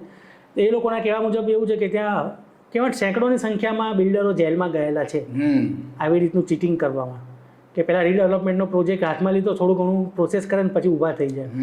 અને અત્યારે માર્કેટમાં ઘણી વખત એવું પણ થાય છે કે બિલ્ડરો સોસાયટી પાસે MOU ને બધું જે પ્રારંભિક બધું કરાવી લે છે એટલે પોતાની ફેવરમાં ડોક્યુમેન્ટ લઈ લે તો પછી કામ આગળનું ચાલુ કરે જ નહીં. એટલે થાય એવું કે સોસાયટી વાળા ના કોઈ બીજા બિલ્ડરને રાખી શકે, નાને તો કામ ચાલુ કરવું જ નથી. એટલે પછી જ્યારે કે એ સોસાયટી વાળા એમ કે હું બીજા બિલ્ડર લઈ આવું, તો બિલ્ડર શું કે મેં તો આમાં ખર્ચો કરેલો છે, કાલ્પનિક બધા ખર્ચા બતાવે. મારી જોડે બરોડાના ક્લાયન્ટો આવ્યા હતા. અચ્છા. તો વડોદરામાં એવું થયું કે બિલ્ડરે બધું કરી નાખ્યું, સમજૂતી કરાવીને એક બધું સોસાયટીની એક રીતે બાંધી દીધા કાયદાકીય રીતે, બરાબર. પછી કામ જ નથી કરતા. તો હવે એવું કહે છે કે મારે કામ જ નથી કરવું, તમે અમે આટલા કરોડનો ખર્ચો કર્યો, આટલા કરોડ રૂપિયા મને આપો તો જ તમને બીજા બિલ્ડર જોડે જવા દો. બરાબર. એટલે જ કહું છું ધ્યાન રાખો, હંમેશા ઉતાવળ ખોટી ના કરો. તમને એકના ફાયદા માટે 100નું નુકસાન 100નું અહિત ના કરો. ખાસ કરીને ચેરમેન સેક્રેટરી અને મેનેજમેન્ટ કમિટીને મારે રિક્વેસ્ટ કરવાની છે, હંમેશા ટ્રાન્સપરન્ટ પ્રોસેસ રાખો અને કાગળિયા બધા ક્લિયર રાખો. પછી કેમ કે એમનું જો 100 જણનું જવાનું તો એમાં 2 ફ્લેટો તમારા છે. વાત સાચી છે. બરાબર છે. તો આવું કોઈ અને તમે સૌથી પહેલા જે સવાલ પૂછ્યો કે બિલ્ડરના ક્રિડેન્શિયલ્સ, તો બિલ્ડરના ક્રિડેન્શિયલ્સ ખાસ જોવા જોઈએ અને એને પૂછવું જોઈએ કે તમે ફાઇનાન્સિસ ક્યાંથી લાવશો. યસ, વાત સાચી છે. અને એ રીડેવલપમેન્ટમાં બી પ્રોજેક્ટ લોન માટે એપ્લિકેબલ થઈ શકે છે ડેવલપર? બહુ સરસ સવાલ તમે કરેલો છે. પ્રોજેક્ટ લોન એપ્લિકેબલ કરી શકે છે. મારા એક રીડેવલપમેન્ટનો પ્રોજેક્ટ જે મારી જોડે આવ્યો હતો એમાં મેં એ લોકોને એવી સલાહ આપી હતી કે એમાં એવું મેન્શન કરાયેલું કે તમે તમારા ભાગના જે ફ્લેટો આવવાના છે એટલા પૂરતું જ તમે લઈ શકશો. બરાબર. ફ્લેટો, દુકાનો કે ઓફિસો, અમારી જમીન અને અમારા ફ્લેટ ઉપર તમે નહીં લઈ શકો. તો એના ઉપર બિલ્ડર એગ્રી થઈ ગયા હતા અને એ પ્રમાણે એનો એમઓયુ થયો. બરાબર. કારણ કે મેઇન તો શું અત્યારે જે ન્યુલી કન્સ્ટ્રક્શન સાઇડ હોય એમાં ડેવલપર પ્રોજેક્ટ લોન લેતા હોય છે અને સ્વાભાવિક છે મળી બી જતી હોય છે. પ્રોજેક્ટ લોન લેવો હોય કે ગુનો નથી, ના ભરવું એ ગુનો છે. હા, ના મળવું એ ગુનો છે. વાત સાચી. એટલે આપણે જૂના સભ્યોએ સેફટી આપણે પહેલેથી જ કરી લીધેલી. આપણે કીધું ભાઈ જૂના સભ્યો ઉપર કોઈ તમારે ચાર્જ નહીં કરો, તમારે જે કરવું એ તમારા ભાગમાં આવે એમાં કરો. વાત સાચી છે. અને મેં ઘણી બધી જગ્યાએ સાંભળ્યું છે, કદાચ મુંબઈનું ન્યૂઝ સાંભળ્યું કે મેં વાંચ્યું હતું કે જ્યારે તમે હમણાં હાલ જે વાત કરી, જે સેક્રેટરી બી એ કરતા ધ્યાનમાં રાખી, તો આજે ઘણી બધી જગ્યાએ કેવું છે કે સેક્રેટરી અને જે એના કમિટી મેમ્બર હોય છે એ ડેવલપર જોડે કંઈક ઘૂસરપૂર એમની થાય છે અને કંઈક આગળ થઈને 1 વર્ષ પછી ક્યાંક એવું એમને લાભદાયી થાય છે. તો બે ભેગા થઈને એવું થાય છે. મેં એક જગ્યાએ બોમ્બેનું કંઈક ન્યૂઝ આર્ટિકલ વાંચ્યું હતું, તો ડેવલપર અને સેક્રેટરી ભેગા થઈને એક સ્કેમ આવ્યો હતો. તો એવા આપણે ગુજરાતમાં કંઈ એવું ધ્યાન રાખવા જેવી બાબત અથવા કે ભાઈ ના કરવું જોઈએ, તો એના માટે શું તમે કહેશો કે ભાઈ એ કરવું? એટલે અત્યારે તો મેં તમને કીધું ને કે આમાં સોસાયટીએ જાગૃત થવાનું છે. જ્યારે કોઈ સ્કેમ તમારી જોડે ક્યારે કરી જાય, જ્યારે તમે જાગૃત ના હો ત્યારે. હવે તમે સમજો એક વસ્તુ કે આ કાયદો છે બહુમતીનો અને લોકશાહી ઢબનો કાયદો છે. કોઈ પણ કાયદો તમે લઈ લો. હવે ધારો કે 75%થી વધુ મેમ્બરો એવું કહે છે કે ભાઈ ના મારે તો ચેરમેન સેક્રેટરી કહે છે એ પ્રમાણે કરવું છે, તો ભાઈ તમારામાં ગમે તેટલી જાગૃતિ હોય તમે કશું કરી શકવાના. અત્યારે હાઈકોર્ટના પણ જે ચુકાદા આવે છે એ ઓબ્જેક્ટર્સની વિરુદ્ધમાં આવે છે મોસ્ટલી. અને હાઈકોર્ટનું એવું કહેવાનું મત થાય છે કે ભાઈ અમુક લોકો ખોટા ઓબ્જેક્શનો ઊભા કરીને આવી રીતે રીડેવલપમેન્ટની પ્રોસેસ અટકાવે છે. ના અટકવી જોઈએ, વિકાસના કામ થવા જોઈએ. પરંતુ હું એમ કહું છું સોસાયટીના અમુક સભ્યો એટલા બધા ઉત્સાહી હોય છે, એટલા બધા લીગલ નોલેજ રાખતા નથી કે એ લોકોને એટલા બધા ગળે આવી ગયા હોય છે. કેમ કે જૂનું સ્ટ્રક્ચર હોય છે, ઘણી જગ્યાએ તો અકસ્માતો થતા હોય છે, પોપડા ઉખડી ગયા, સળિયા દેખાતા હોય છે, ટાંકીઓ પડી. હમણાં જ એક બિરજુ એપાર્ટમેન્ટ છે ત્યાં વિવાદ ચાલે જ છે રીડેવલપમેન્ટ, કેટલા વખતથી ચાલે છે. તો ત્યાં આખી એક પ્લાસ્ટિકની ટાંકીઓ હતી એ બધી પડી ગઈ હતી, જીવના જોખમનું બધું થઈ ગયું હતું. એટલે મારું એવું કહેવું છે કે સોસાયટીના બહુમતી સભ્યો પણ જો સહી કરે તો એ લોકોએ ઇન્ફોર્મ્ડ ડિસિઝન લેવું જોઈએ. એકલું ખાલી સેક્રેટરી કે કમિટી મેમ્બર ઉપર ના રાખો. હું તમને બહુ સીધો સિમ્પલ સિદ્ધાંત આપું. તમને ખબર છે કે તમારે લગ્ન થવા, એક સિમ્પલ ઉદાહરણ આપું. લગ્ન કરવાના, આજે આપણા છોકરા છોકરીઓ મોટા થાય છે તો આપણે લગ્ન કરવાના છે, તો આપણે શું કહીએ કે આપણે સારું પાત્ર જોઈએ છે.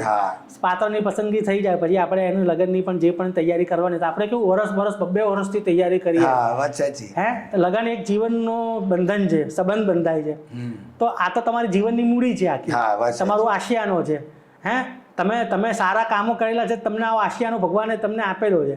હવે એમાં તમને ખબર છે કે તમારા મકાનને 30-35 વર્ષ થઈ ગયા છે, 25 વર્ષ થઈ ગયા છે, રીડેવલપમેન્ટની ચળવળ થાય છે સોસાયટીમાં કે ચલો વાતો ચાલવાની ચાલુ થઈ ગયું, તો તમે કોઈ લીગલ એક્સપર્ટને રોકીને અથવા તો લીગલ એડવાઇઝરને પૂછીને તમે એક લઈ લો.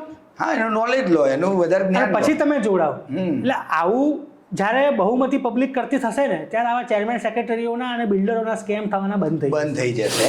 અને બીજું કે આપણે હવે તમે પહેલા જોડાઈ જાઓ અને પછી કોઈક મારી જોડે ખોટું થયું તો ભાઈ એ વસ્તુ વેલિડ નથી. વાત સાચી છે. તમે એક ડેફિનેશન આપી કે ભાઈ પ્રોપર્ટી 25 વર્ષ જૂની હોય એ રીડેવલપમેન્ટ માટે એલિજિબલ થવામાં પાત્ર થઈ ગઈ છે. તો એનું કોઈ સરકારે લો બનાવ્યો છે કે ભાઈ આટલી યર જ હોવા જોઈએ? તે રીતે હું એક્ઝામ્પલ આપું કે કોઈ નવી કન્સ્ટ્રક્શન સાઇટ છે અને આપણે સમજો કે બિલ્ડરે બહુ જ ખરાબ કામ એમનું કર્યું છે અને 10 જ વર્ષમાં એવું થઈ ગયું છે કે ભાઈ આ નહીં રહેવાય અહીંયા, તો એ કેસમાં ભાઈ શું થઈ શકે? એવો કિસ્સો પ્રાઇવેટમાં તો બનેલો નથી. બરાબર છે. પરંતુ જો આવું જ હોય તો મ્યુનિસિપલ કોર્પોરેશન હોય એના અધિકારીઓ હોય છે, એ લોકો આવીને બધું સ્ટ્રક્ચર એન્જિનિયરો એ લોકો હોય છે અધિકારીઓ, તે લોકો સર્વે કરી જાય છે અને રહેવાલાયક ના હોય તો એ લોકોની જે જીપીએમસી એક્ટ છે એ મુજબ એ લોકો નોટિસ આપે છે કે ભાઈ તમારું સ્ટ્રક્ચર રહેવાલાયક નથી, ગમે ત્યારે અકસ્માત થાય, ભયજનક થાય. તો જો તમે એવું લઈ લો તો નવા બિલ્ડિંગમાં પણ તમે પ્રોસેસ કરી શકો છો. કરી શકીએ છીએ. હા, પણ એવું હજી સુધી બન્યું નથી. એટલે હવે એ બિલ્ડિંગની જે સ્થિતિ છે, ત્યાં સભ્યોનું શું કહેવું છે, એના ઉપર બધું ડિસાઇડ થાય છે. હવે તમે સમજો કે તમારે રહેવા જેવું જ નથી અને 100% મેમ્બર તૈયાર તો રીડેવલપમેન્ટ કરો, કોણ ના પાડે? સરકારને કોઈ ઓબ્જેક્શન નથી. ઓકે, એવું નથી કે આટલા યર હોવા જોઈએ. ના, રીડેવલપમેન્ટ માટે 25% તો હોવા જ જોઈએ. અચ્છા, એવું છે. 25% તો હોવા જ જોઈએ. પણ કોઈ નવા બિલ્ડિંગમાં એક્સ્ટ્રાઓર્ડિનરી સંજોગો ઊભા થયા છે, બરાબર, એ વખતે જે પણ કાયદા કાનૂન લાગુ પડતા હોય તમારી સોસાયટીને પ્રશ્નને લગીને, તો તમે કરી શકો. કરવું જ પડે ને, શું થાય? હા, કરવું જ પડે. નહીં તો પછી જે એના એક્ટ પ્રમાણે જે થતું હોય એ પછી એ બિલ્ડરને કે જે બી એના જે લો પ્રમાણે જે કાયદાકીય થતું હોય એ રીતે કરી શકાય. હા, એટલે એમાં કોઈ એવો કંઈ સ્પેસિફિક લો નથી કે 10 વર્ષથી બંધ થઈ જાય. તો પછી તમારે જે સિવિલ લો હોય એ પ્રમાણેના લો એ પ્રમાણે કામ થઈ શકે. ઘણા બધા નિકુંજભાઈ આપણે રીડેવલપમેન્ટની આમાં આપણા પ્રશ્નો આવી ગયા છે અને ઘણી બધી વાત બી કરતી, અને તમારી ચેનલમાં બી ઓલરેડી એક વિડીયો છે જ. હજુ બી કંઈ ક્વેરી લાગે તો આ ચેનલની માધ્યમથી તમે કોમેન્ટ કરી શકો છો. તો તમે પર્સનલ નિકુંજભાઈ એના આન્સર બી યુટ્યુબ ચેનલમાં આપણે ઇન્સ્ટાગ્રામમાં પોસ્ટ કરી આપીશું. હવે આપણે નવા પ્રોજેક્ટની વાત કરીએ. આ તો રીડેવલપમેન્ટની વાત થઈ ગઈ કે નવા જે ડેવલપર છે, જે અત્યારે નવી જે ટીપીમાં સ્કીમ ચાલી રહી છે, જે અત્યારે સ્કાયલાઇન બની રહી છે અમદાવાદની, 32 માળ સમજો, 22 માળ, 14 માળ, આઇકોનિક બિલ્ડિંગ, 20 માળથી વધુ. હા, એ રહ્યું. તો અત્યારે નવી સોસાયટીના બી એટલા બી પ્રોબ્લેમ આવતા હોય, બહુ જ પ્રોબ્લેમ છે. મારે હું જ વાત કરું, મેં 2017-18માં મેં ન્યૂ રાણીપમાં એક અપાર્ટમેન્ટ લીધું હતું. તો ત્યાં અમે તમને મારો જ કિસ્સો હું તમને જણાવું કે મારી 61 ફ્લેટની સ્કીમ છે. આજે ગ્રાઉન્ડ ફ્લોર ઉપર 3 મકાન છે એ રહ્યા, અને પછી 1 થી 7 માળ છે એ રહ્યા અમારે, ને 60 જ મકાન, 61 મકાન છે. ન્યૂ રાણી રોડ ટચની સ્કીમ છે, બરાબર. તો આજે ડેવલપરે કેવું છે કે ગ્રાઉન્ડ ફ્લોર ઉપર 4 મકાન બનાવ્યા હતા, ગ્રાઉન્ડ ફ્લોર ઉપર. હવે એ વખતે જ્યારે પ્રોજેક્ટ પ્લાનિંગ અને જે બ્રોશરમાં કેવું છે, જે સોસાયટીના ફરતે આપણે 6 મીટરની જગ્યા જે છોડવી પડે છે એરિયે, એટલે આજે કેવું છે, છોડેલી બતાવેલી હતી જ્યારે અમને બ્રોશર આપ્યું હતું ત્યારે, બરાબર. આજે પતી ગઈ સોસાયટી. આજે બિલ્ડર બી ત્યાંથી હવે એક્ઝિટ થવાનો ટાઈમ આવે છે. હવે જે ગ્રાઉન્ડ ફ્લોરના મકાન છે એમને શેડ બનાવી દીધો છે, પાછળની માલિક બિલ્ડર એને વેચીને જતા રહ્યા છે. તો આજે હું એક ક્વેશ્ચન આવું સમજ્યું કે ભાઈ આ રીતના સંજોગો હોય તો આજે સોસાયટીના ઘણા એવા પ્રશ્નો આવે છે કે ભાઈ શેડ બનાવી દે છે, જ્યારે એ સોસાયટીની ચોફેર ફરતી જગ્યા છે અથવા પાર્કિંગની જગ્યા છે. તો એના માટે શું આપણે કરી શકીએ? એટલે આ પ્રશ્ન માત્ર તમારો નથી, બહુધા મારો પર્સનલ કિસ્સો. આવા ઘણા બધા કિસ્સાઓ થાય છે અને આ માત્ર ગ્રાઉન્ડ ફ્લોરનો જ પ્રશ્ન નથી. આ પ્રશ્ન પેન્ટ હાઉસનો પણ છે. અચ્છા. કેમ કે બિલ્ડરો શું કરે છે અત્યારે, પહેલી વસ્તુ તો શું, પહેલા ગ્રાઉન્ડ ફ્લોરના બહુ મકાનો બનતા, પણ હવે તો ગ્રાઉન્ડ ફ્લોરના મકાનો બહુ ઓછા બનતા જ નથી એકચ્યુઅલી. કેમ કે ઓલો પ્રિન્સમાં પાર્કિંગ સફિશિયન્ટ આપવું પડે તમારા જીડીસીઆરના નિયમો મુજબ, ગુજરાત ડેવલપમેન્ટનું રેગ્યુલેશનનું જે કંટ્રોલ જે રૂલ્સ છે એ મુજબ. તો 2010માં સુપ્રીમ કોર્ટમાં નિહાલચંદના કેસમાં એક ચુકાદો આવેલો છે. એમાં સુપ્રીમ કોર્ટે ક્લિયર કટ કહી દીધેલું છે કે સોસાયટીની જે કોમન જગ્યા છે, એટલે જે કોમન ઓપન લેન્ડ, ધાબુ, સ્ટેરકેસ અને એ ઉપરાંત બીજી જે પણ ઓપન જગ્યાની ડેફિનેશનમાં આવે છે, બગીચો છે, ચિલ્ડ્રન પ્લે એરિયા છે, કે જ્યાં ચોફેર 6 મીટર બી આવી. હા, તો એ બધી જગ્યા સોસાયટીની માલિકીની છે. બરાબર. અને આપણા કાયદાઓમાં તો કીધેલું જ છે કે એ બિલ્ડર છે એ જ્યારે સોસાયટી હેન્ડ ઓવર કરે ત્યારે આ સોસાયટીની જમીન પણ એણે સોસાયટીના નામે કરી આપવી પડે. પહેલાં તો સોસાયટી રજીસ્ટર કરાવી આપવી પડે, અને રજીસ્ટર કરાવ્યા પછી એના નામે કરાવી દેવી પડે. એટલે પછી એનો જે વહીવટ હોય બધો સોસાયટી જ કરી શકે. એટલે બિલ્ડર કોઈ કોમન જગ્યા વેચી તો શકતો જ નથી, અને વપરાશ હક આપેલો હોય તો કોઈ આવી રીતનું બાંધકામ કરી શકતું નથી. અને જો કોઈ બાંધકામ કરે તો તમે સ્થાનિક સત્તામંડળ હોય, ધારો કે આપણે અત્યારે અમદાવાદ મ્યુનિસિપલ કોર્પોરેશનની વાત કરીએ તો તમે અમદાવાદ મ્યુનિસિપલ કોર્પોરેશનમાં ફરિયાદ કરો અને એનું ફોલોઅપ કરો સ્ટ્રોંગ રીતે, તો એ લોકો જે આ પ્લાન સિવાયનું જે બાંધકામ કરેલું હોય એ લોકો હટાવી દે. શેડ કર્યો હોય તો બી મારા કિસ્સામાં એક બે ધ્યાન આપેલું કે શેડ પણ હટાવી દીધેલા છે. શેડ પણ હટાવી લીધા એવું ધ્યાનમાં કેમ કે અત્યારે કેમ કે શેડનું એવું હું તમને કહું, શેડ છે ને એક એન્ક્રોચમેન્ટની શરૂઆત છે. અચ્છા, એવું માનવામાં આવે. વાત સાચી છે. પહેલા કે હું મારું સ્કૂટર મૂકું, પછી હું મારું ગાડી મૂકું, પછી કે મારી ગાડી તો હવે અહીંયા એટલે શેડથી જ શરૂઆત એ થાય પછી છે. કે મારી ગાડીમાં વરસાદ પડે છે, કલર બગડે છે, તો હું આખું શેડ બનાવી દઉં, ગેરેજ આખું બનાવીને બંધ કરી દઉં.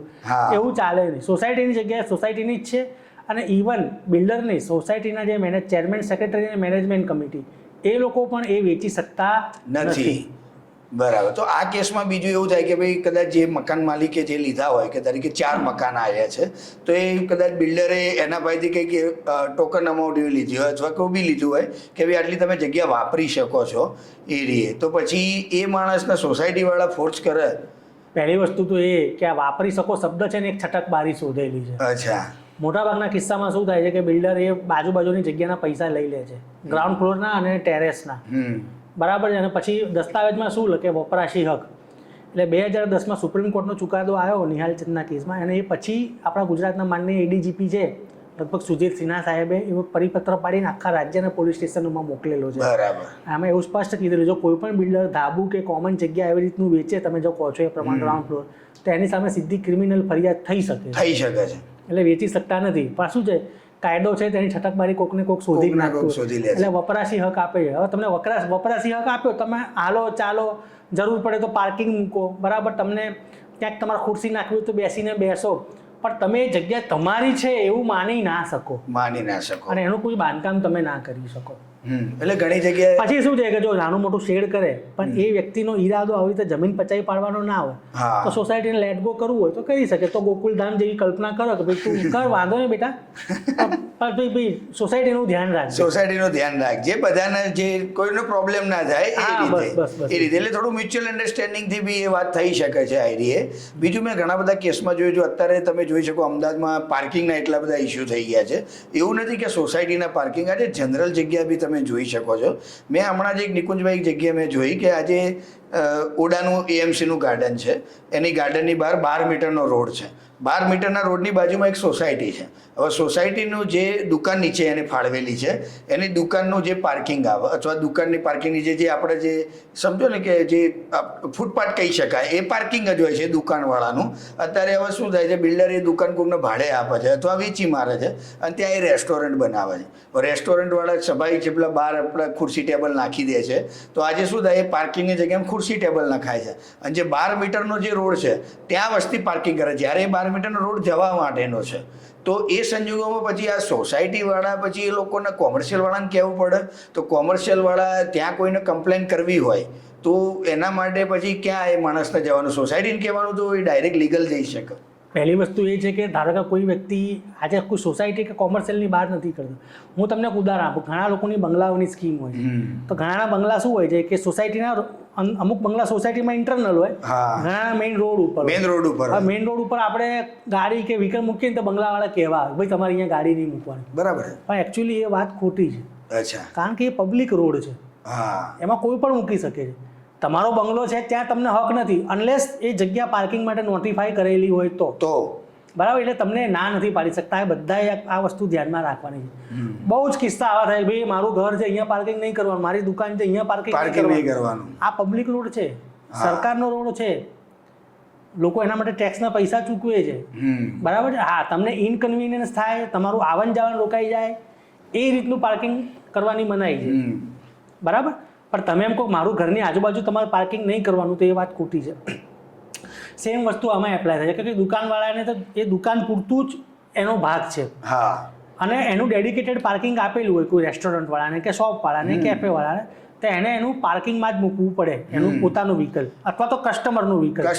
હવે એ તમને જે ડેડિકેટેડ પાર્કિંગની જગ્યાએ ફૂટપાથ પેલું બનાવી દે છે કે ભાઈ એનું રેસ્ટોરન્ટના ટેબલ્સ બનાવી દે, તો ભાઈ જેને પાર્કિંગ કરવું છે ક્યાં જાય? એટલે એ રોડ ઉપર કરે છે પાર્કિંગ, તો એ ના ચાલે ને. તમારે કાં તો સોસાયટીને ફરિયાદ કરવી પડે, કાં તો ટ્રાફિક પોલીસને. મારો ક્વેશ્ચન એ જ હતો કે એ ફરિયાદ કોને જાય? સોસાયટીને કરવાની તો ડાયરેક્ટ આપણે સોસાયટીને કરતો સોસાયટી કોને ફરિયાદ કરવા જશે?